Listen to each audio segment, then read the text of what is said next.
Platinum End. So I just recently finished this anime, and after I finished watching it, it's not like I necessarily hate the anime. I'm not saying it's bad, but it definitely could have and should have been a lot better. Like in my opinion, I feel like this anime flopped. Now don't get me wrong, right? You know what I'm saying? It has like 4 stars on Crunchyroll, and it has like 6.6 to 7, you know, out of 10 rating on Google or something like that. So it's not like this anime did terrible, but it definitely, like, bro, it should have 100% like done better. Like I felt like this was gonna be one of like the biggest animes talked about, but it dropped at least. And for those of you who've never heard about this anime, never seen it, didn't even know it existed, don't worry, I got you. I'm going to explain it, but before I explain it, I want to talk about like the hype before it came out, because this anime was definitely hype. I like to watch videos, you know, on TikTok and YouTube about anime that's about to drop, and I like to see what animes people are getting excited about. And Platinum End was on a good bit of it. And it's kind of funny because they didn't necessarily explain like what the show was about. Like I didn't have a good idea of what the show was about until I watched it. People were mainly hyped about it because of one thing, and that is that it was made by the same creators of Death Note, which is interesting, right? I feel like Death Note got revived in like 2019, 2020 or something like that. Because don't get me wrong, right? You know what I mean? Like Death Note was hyped when it dropped. I remember when I used to watch it on Toonami or Adult Swim, and it was crazy, you know what I'm saying? Everybody was talking about it because my boy was insane. Like, bro, you write a person's name in a book and they die? Like no questions, no traces, no mask required. Like, bro, they're done. And it doesn't trace back to you. Like, bro, give me a Death Note. Oh, it's over. The main character, Light Yagami, became an author. My boy was writing down names like nobody's business. Like, at the end of the series, my man had to have like at least 1,000, 2,000, 10,000 KD, bro. And it's not like he wrote that many names down, but I'm pretty sure like they had like an effect, you know what I'm saying? Like he would kill somebody in the way that they die. He might kill somebody by blowing up a plane, and then, you know, everybody else in that plane dies too. Like, bro, I'm talking straight menace. So with that said, people, including myself, expected the same kind of twistedness and darkness of Death Note to be in Platinum End. Not necessarily saying that he's gonna get a Death Note or something, but you know what I'm saying? I'm expecting like some cold-hearted, like some twisted, like some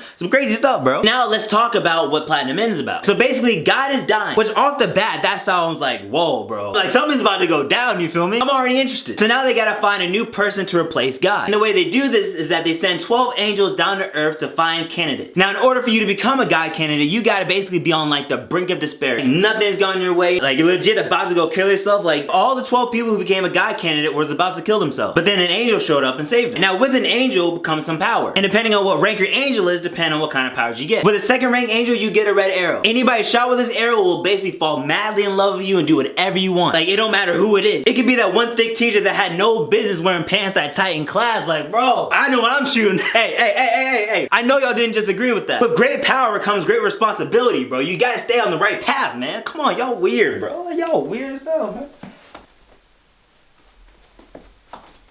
First ranked angel gave you wings and the red arrow. And wings basically just made you super fast and allowed you to dodge the red arrow. And at the top, the special ranked angel, you get everything and a white arrow. And a white arrow is an instant death, no matter what part of the body it hit him. So now you got 12 people in Japan that now have powers, and now a new god must be selected. And even though it sounds like it should be, this anime isn't necessarily like a battle royale anime. Because usually with that kind of setup, you know what I'm saying, everybody's fighting each other, you know what I'm saying, last person standing to become the god candidate. But that's not the case in this. Not everybody has to die. All the candidates just need to agree on who's gonna become the next god. However, you still have the option though to kill everybody else. There's no like penalties or anything for killing somebody else. And if you kill everybody else and you're the last one standing, hey man, there's no talking, just decision. And I'll get to that in a second. But basically this show sounds like it's set up to be like amazing. I'm expecting some twisted stuff because again, like these guys were really like ready to kill themselves, you know what I mean? And now they have all this power to do whatever they want. So again, this show is set up to be similar to Death Note and like the twistedness and how the main character's ideology play a part in this. But now let's actually get into the show. Now before I get into that, I just want to say that the creators of the show have every right to do whatever they want. They can make whatever they want, they can create whatever they want, you know what I'm saying? They don't have to bend down to anybody. However, again, now going back into the show, people are expecting this anime to be just like Death Note, okay? They're expecting a lot of similarity. And when you start watching this show, you instantly realize that the main character is 100% not what you expect. I was expecting a main character to be like Light Yagami, a man who's about action, not afraid to do what he gotta do, and he's gonna get his job done. The main character in this anime is like the exact opposite. For a good half of the show, he's more like a kind of like the new crybaby hero trope that's been going around lately. Some anime's been having the main character be like a crybaby or something like that, and they think that, I don't know, it's cute. I mean, I hate it, bro. I hate crybaby main characters, you know what I'm saying? And now it makes sense, you know what I'm saying, if like their family dies, you know what I'm saying, like there was some traumatizing stuff that happened, you know, they cry about it. But like if you're crying like in every single episode about your passion and dreams or something like that, bro, like get out of Get out of my face. OD. But the main character is kind of similar. So the angel's basically explaining everything, you know what I'm saying? She's talking, and the angel's kind of savage, I ain't gonna hold you. She's like, yo, bro, do whatever you want, you know what I'm saying? Steal, kill, use your red arrows on whoever you want, I'm saying? Like, you know what I'm saying? Like, yo, like tap into all your desires and make it happen. But the main character is like, no, I ain't doing it. I'ma live a happy life by myself, not try to do whatever. He doesn't really want to participate in the whole candidate selection, all that kind of stuff or whatever. And that's okay, I guess, in like maybe like the first 2 episodes or so, but like I'm gonna need him to get interested. I'm gonna need him to change up quick. Now at the end of the first episode, we meet a character who, I'm not gonna lie, like if you're expecting some similar energy that Light has, this guy is who you want him to be. So Metro Polyman, he's the antagonist of the anime. Now this guy is like, hey man, I know we can talk about it, but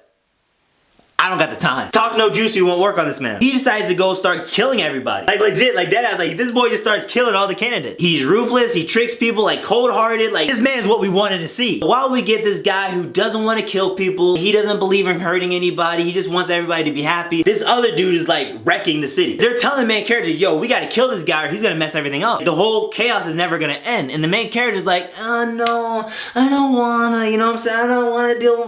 Bro, like, step up. Which I get, you know what I'm saying? Like, you know, it's human nature not to want to kill people and all that kind of stuff. But I'm like, bro, like, I'm sorry. This man's, like, you gotta handle this guy. And so I feel like because of that fact, people dropped out. Again, we were expecting Metro Polyman and we got this guy. Now, don't get me wrong. Obviously, midway through the show, the main character finally gets some character development and realizes that he has to go do something. So it's not like he stays that kind of guy forever. But by the time you get there, you would have dropped off unless you knew that, you know, it was gonna happen. Or if you didn't care about what kind of character he was. Which I feel like if I had detached it from Death Note, I feel like I would have enjoyed it more. And that's why I feel like this anime kind of didn't go the way it should have been. And I honestly believe that if they had switched main characters, you know what I'm saying? Obviously the plot would be different, all that kind of stuff. But if they switched the main characters out and like have this guy who's basically a villain be the main character, you know, we're seeing him, and then the good guys are like trying to stop him, you know, create the peace, and he's like trying to break the peace, I feel like that'd be more interesting to watch. Or like that'd be something I'd be more expecting to watch coming from the creators. But if you haven't watched it already, go ahead and check it out. Let me know what you think about it. And if you have seen it, you know, let me know what you thought about it. You know, did you agree with me? What you should. But if you didn't disagree, you know what I'm saying? Let me know what you think. You know what I'm saying? I'm always down for the debate. I'm always curious to hear what you guys' thoughts are. But until next time, man,